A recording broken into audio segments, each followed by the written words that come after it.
Eu sou o Amílcar Correia e este é o P24. Cessar-fogo no Irão é um teste à relação de forças entre os Estados Unidos e Israel.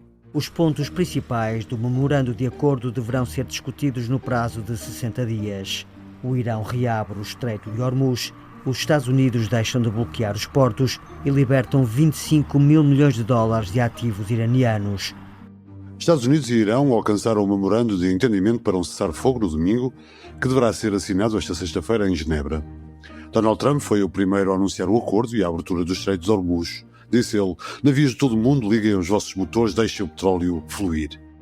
Uma agência iraniana revelou que o cessar-fogo será permanente e imediato, incluindo no Líbano, que o bloqueio naval dos Estados Unidos terminará e que o país vai reaver os 21 milhões de euros em ativos que foram congelados. Mas os detalhes ainda não são conhecidos, nomeadamente sobre o alívio de sanções económicas contra o Irão ou a limitação do programa iraniano e também a ocupação no Líbano. A confiança de Donald Trump pode esbarrar com um problema chamado Israel. O memorando de acordo estipula o fim de todas as frentes de guerra, incluindo no Líbano, mas os israelitas já vieram dizer que não aceitam. Para Israel, o acordo é entre os Estados Unidos e o Irão. O ministro da Segurança Nacional, Itamar Ben-Gvir, diz que Israel não é subordinado dos Estados Unidos e o ministro da Defesa, Israel Katz, acrescenta que ele, o próprio e o primeiro-ministro Benjamin Netanyahu são contra a retirada das tropas israelitas do Líbano. Trump manifestou o desagrado pelo facto de Israel ter bombardeado Beirute no último domingo e criticou Netanyahu. A relação entre ambos pode estar comprometida caso o segundo queira sabotar o entendimento com o Irão. Isso é válido também para a relação entre os dois países? É isso que vamos perguntar a Joana Ricarte, especialista em Médio Oriente e professora de Relações Internacionais na Universidade do Porto. Bem-vindos ao P24, o seu dia começa aqui.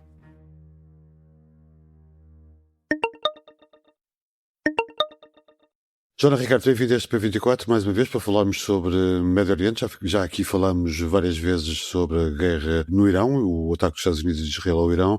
Há um memorando de entendimento para um cessar-fogo entre Estados Unidos e Irão, que aparentemente foi já assinado digitalmente e que será formalmente assinado na sexta-feira. Este será um acordo definitivo. Este acordo preliminar vai resistir até sexta-feira. Qual é a sua expectativa, o seu otimismo ou pessimismo face a este acordo? Viva Amílcar, obrigada pelo convite. Eu diria que o primeiro aspecto que temos que ter em mente é precisamente esse prazo de 5 dias entre a declaração de que existe um acordo, um termo de entendimento.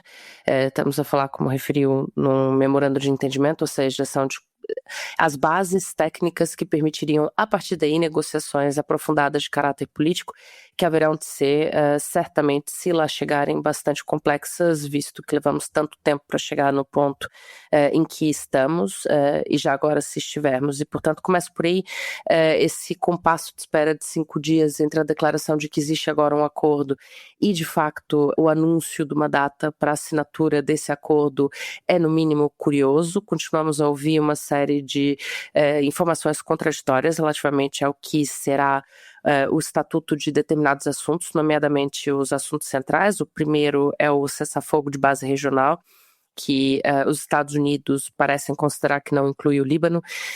O Irão mantém a narrativa de que, se não incluir as ações de Israel no Líbano, não vai aceitar esse acordo. Depois temos a questão do Estreito de Hormuz, que o Irão continua a repetir que não vai voltar para o status quo anterior à guerra, e os Estados Unidos dizem que será totalmente aberto sem qualquer tipo de tarifas de portagens ou de controlo por parte do Irão.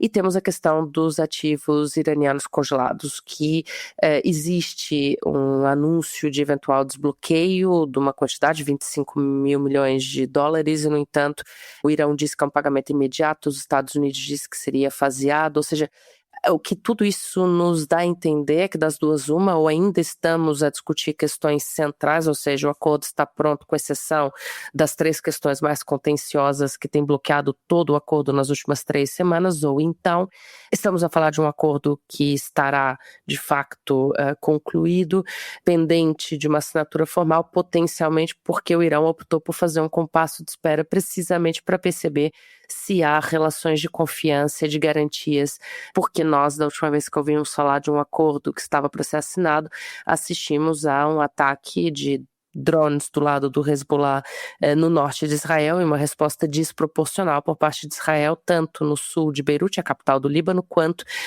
com 29 ordens de evacuação de outras comunidades acima do rio Litani, o que é claramente uma provocação. Ou seja, temos aqui também essa dimensão dos atores que tentam boicotar o acordo, que poderá vir a ser um aspecto que o Irão pretende pesar se vai se conseguir controlar ou não.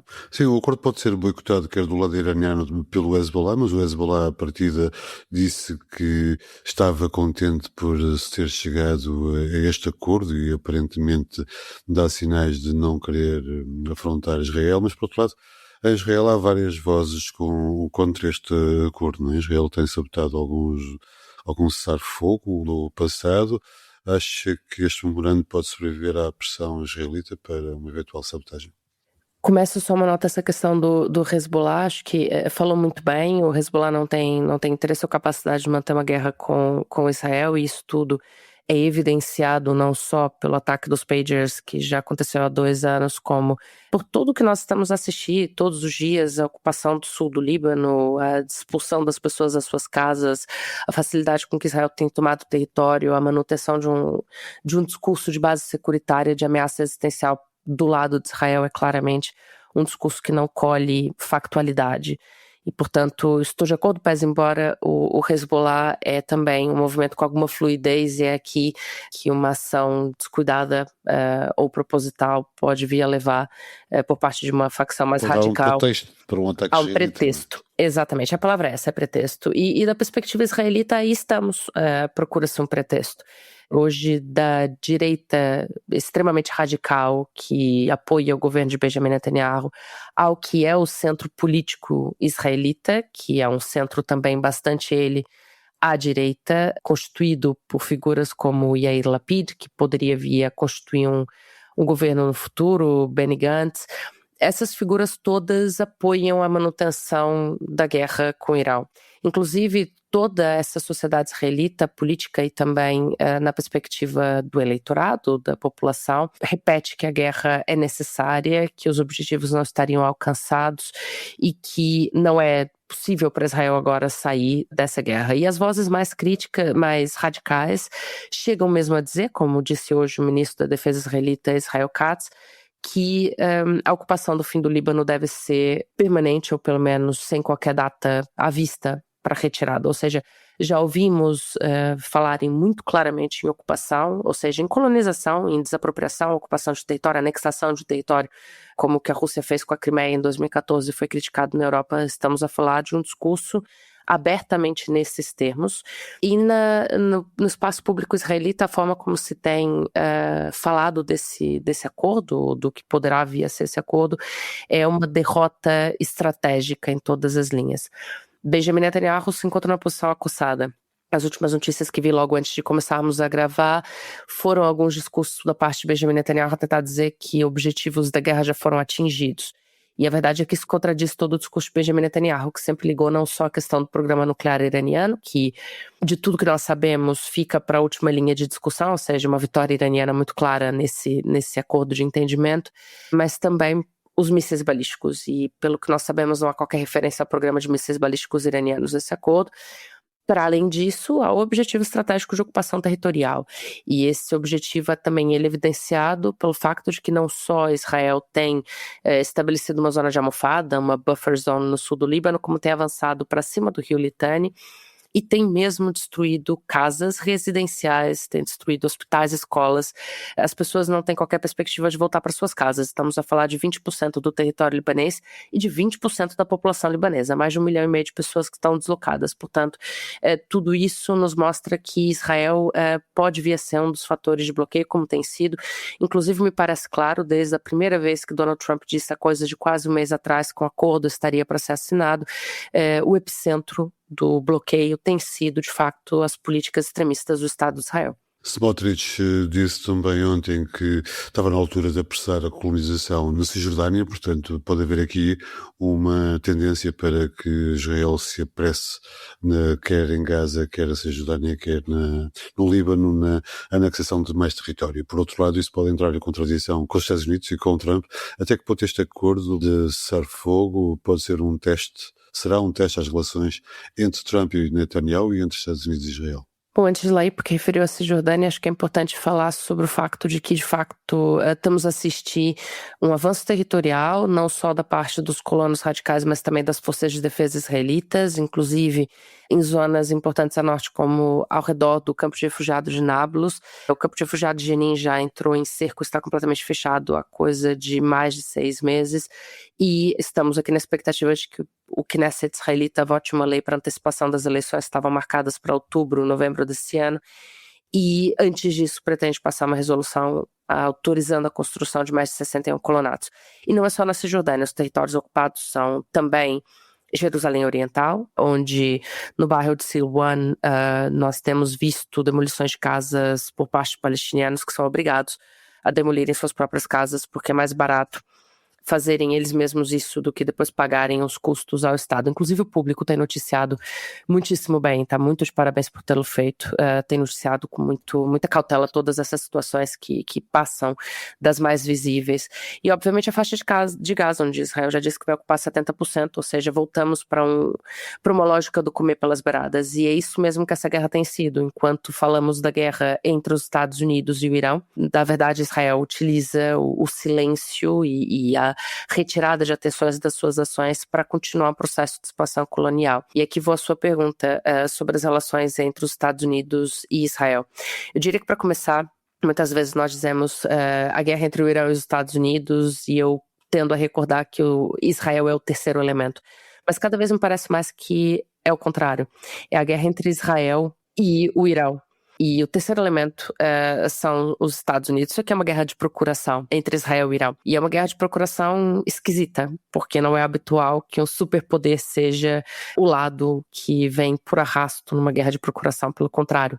E, portanto, acho que é aqui que fica a dissonância cognitiva que nos dificulta ver isso pelo que é. E tem impactado as relações, tanto pessoais, entre Benjamin Netanyahu e Donald Trump. Nós já sabemos de ligações telefônicas bastante hostis, e Donald Trump a dizer em público que Benjamin Netanyahu é maluco, depois retira. Por outro lado, é óbvio, essa situação traz aqui um problema muito grave para o presidente norte-americano, que vem sendo colocado no ridículo, que vem perdendo credibilidade doméstica e internacional, e fica numa situação em que o seu próprio eleitorado e o movimento MAGA, a base do Make America Great Again, que votou em Donald Trump para que os Estados Unidos não se envolvessem em guerras no exterior, cada vez mais considera que não só Donald Trump está fazendo exatamente isso, como faz porque a política externa norte-americana vem controlada por um pequeno estado, que é o Estado de Israel. E é óbvio que isso é profundamente problemático para Donald Trump. Mas noto com curiosidade que depois da ligação telefônica, uma semana e meia atrás, em que Donald Trump referiu que teve mesmo um stormed out, se passou com Benjamin Netanyahu, acho que a melhor forma de colocar isso, foi a rede social Truth Social, logo de seguida fazer um post a dizer: eu pedi pro Bibi parar de atacar Beirute, e ele disse que sim, muito obrigado, Bibi. É o único líder internacional que nós vemos Donald Trump agradecer. E, portanto, mantém-se aqui uma relação em que Donald Trump tem ou uma grande admiração por Benjamin Netanyahu ou alguma dependência também. Ele, seja da perspectiva eleitoral, porque o lobby judaico é forte, inclusive no apoio ao Partido Republicano, que vai a eleições intercalares esse ano, e há aqui essa dimensão financeira, seja por conta da forma como Donald Trump tem se relacionado com Israel, e até teorias da conspiração já dizem que Benjamin Netanyahu poderá ter informações relativamente aos casos Epstein contra o Donald Trump. Obviamente aqui já vamos num terreno muito especulativo, mas a verdade é que isso começa a ganhar atração nos Estados Unidos, essas teorias de conspiração, precisamente porque é difícil de compreender a forma como essas relações têm se desenvolvido, e sim, cada vez mais fragilizadas. Inclusive noto que há coisa de um mês atrás Benjamin Netanyahu referiu que Israel vai ser emancipado dos Estados Unidos a médio prazo, curto médio prazo, tanto na perspectiva militar quanto econômica. Isso também aponta para o facto de que há aqui uma ruptura que se avizinha, e certamente que, da forma como a política norte-americana hoje se desenvolve, se Donald Trump perder as intercalares por conta dessa guerra, vai ter repercussões na relação entre os dois países, que vai muito além da relação pessoal entre dois líderes, como é óbvio, é uma relação histórica. O desejo de autonomia israelita face aos Estados Unidos já está a crescer, não é? Tem vindo a ser enunciado. O Ben-Gvir ainda ontem dizia que Israel não é um país dependente, Israel não é subordinado dos Estados Unidos, mas por outro lado, neste momento, de facto, ainda continua a depender dos Estados Unidos em larga escala. Para Trump, chegamos a um momento em que a sua credibilidade poderá estar em jogo com estas negociações, porque esta é a 40ª vez, provavelmente, em que ele diz que o acordo é iminente ou que vai ser conseguido, e se desta vez, de facto, não for conseguido, será letal para a sua reputação. Não deixa de ser curioso até que o acordo seja anunciado no domingo, que seja anunciada na segunda-feira uma assinatura digital, o que não é muito habitual, e uma assinatura formal na sexta-feira. Há aqui alguma pressa para tentar assegurar o compromisso e para fazer com que Trump tenha esse ganho de credibilidade para conseguir finalmente um acordo de paz? Muito claramente, eu diria que a credibilidade de Donald Trump, a que ele tinha, já foi completamente minada por toda essa guerra. E eu explico por quê. Porque não só o vai e vem negocial coloca Donald Trump numa posição de fraqueza e coloca questionamentos sobre quem de facto tem as cartas, como Donald Trump gosta de referir, e também relativamente à questão com Israel, quem de facto é aqui o poder que toma decisões. Donald Trump já tendo sentido até a necessidade de dizer sou eu quem mando, e ainda assim Benjamin Netanyahu continua a fazer tudo o que quer. E o Bibi faz o que ele manda para fazer, não é? Exatamente. Inclusive, acho que foi o Público que publicou recentemente uma notícia exatamente com esse título, que acho que foi um excelente título. Benjamin Netanyahu continua a fazer o que quer. E, portanto, aqui essa dimensão da credibilidade, mas não é só na dimensão negocial. A dimensão negocial, se calhar, é o sintoma disso tudo, não é a causa. Quando olhamos para tudo que foi essa guerra, objetivamente falando, o Irão sai numa posição de força. O Irão agora decide até onde que faz concessões e que não faz concessões. O Irão tem agora outras questões que interessam mais aos Estados Unidos resolver até do que o programa nuclear, que é, por exemplo, o fechamento do Estreito de Hormuz, que era de facto a real arma nuclear iraniana. Sempre foi. Era aqui que o Irão tinha sua capacidade de manobra, de vantagem, de controle, e tem utilizado muito bem.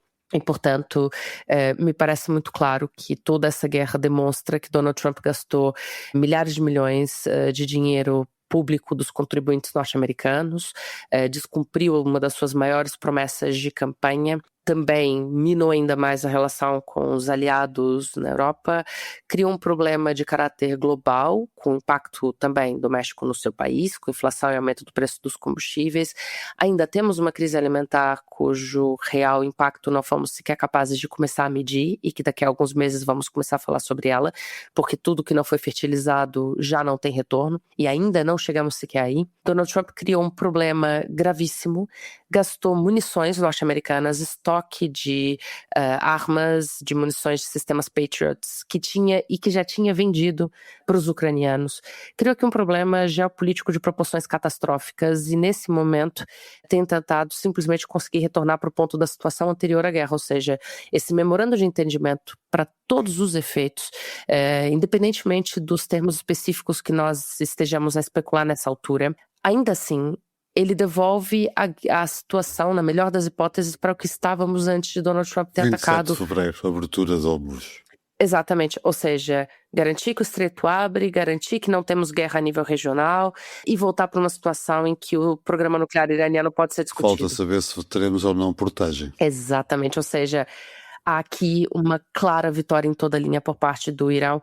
Irão ganhou vantagens, os Estados Unidos nesse momento, depois de todo o custo humano, de todo o custo financeiro, de todo o custo militar e de todo o custo reputacional, está simplesmente tentando conseguir, na melhor das hipóteses, fingir que esses últimos 3 meses sequer aconteceram. E, portanto, a reputação do presidente norte-americano, essa claramente já foi profundamente afetada. Resta saber o impacto disso nas eleições intercalares que vão acontecer nos Estados Unidos nesse ano.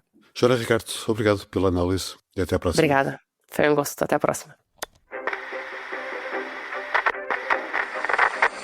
23 de julho de 1966, Liverpool, Goodison Park, estádio do Everton.